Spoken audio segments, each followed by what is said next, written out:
Good Shabbos, TRM. This week we're reading Parashat Vayechi, the final chapter of Yaakov Avinu's life, found in the final Parsha of Sefer Bereshit. This year, as with every year, Parashat Vayechi is a special Shabbos hosted by the National Association of Chevra Kadishas and Rabbi Zone to share awareness and resources around end-of-life issues, including healthcare proxies, ethical wills, halachic wills, and the like. It's through that window that I'd like to look at Parashat Vayechi. Rabbi Sorochkin, in his book Oznaim LeTorah, asks a pretty obvious question. Why is it that the Parsha, the section of the Torah that is almost exclusively addressing the death of Yaakov Avinu, is introduced with the word Vayechi, introduced with the root of Chai, of life? Similarly, why is Parshat Chaye Sarah, the section of the Torah where we learn about Sarah's death, also introduced with this word Chai?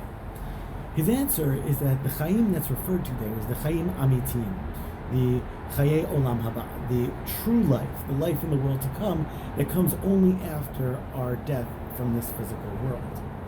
I'd like to build upon that and wonder with you what else could be underlying this message of Chai introducing the end of life.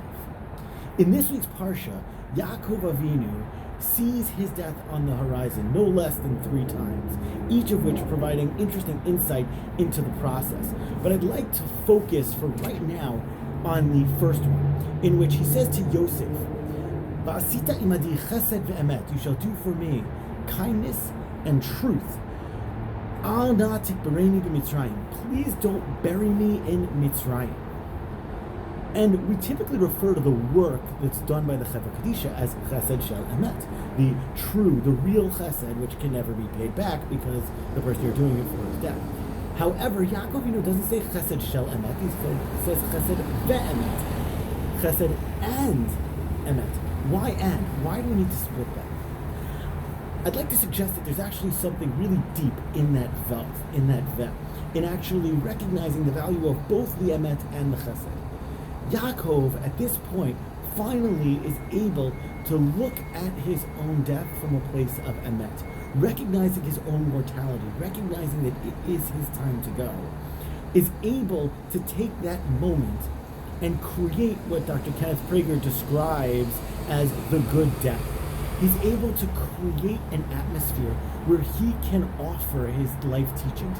He can offer his brachot. He can create a situation to say a powerful farewell to his children and grandchildren. That emet, that truth, and that recognition of the truth, and that embracing of the truth actually allows Yaakov to do a tremendous chesed, both for himself and for his family, by letting go of his anxiety or reservation, or letting go of any of his feelings about that, and really being willing to have those difficult and open conversations with his family. He was actually able to give himself and those around him a peace of mind when it came to his upcoming death. And as such, the chesed and the emet were both present in this moment, which ultimately leads to the chesed shel emet that Yosef and his brothers are able to do for their father. In this year, in the past 9 months, where we've experienced unprecedented deaths of individuals and of giants across the world, so many of whom were deprived of this good death, being forced to be in isolation, being forced to be alone. And many of us in our own grief also being alone, being isolated, unable to have those moments of emet or chesed or both. It's been a real challenge. And trying to find the balance as we work through our own grief has been difficult on many, many levels.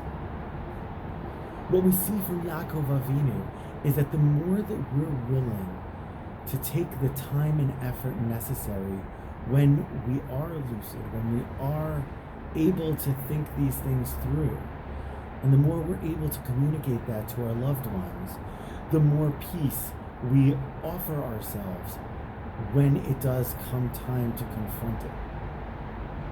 As such, I hope that this week's Parshat Vayechi, helps us find some comfort in the chesed and the emet that we have been able to do to whatever extent we've been able to do it this year.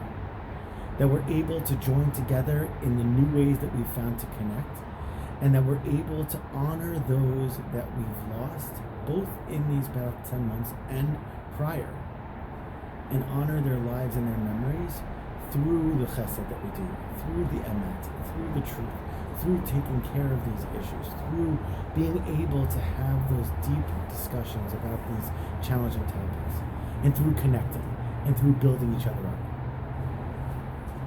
With that, I hope that we can join together soon and be able to celebrate much happier times with the lucidity and the clarity that Yaakov Avinu was able to have in his final moments.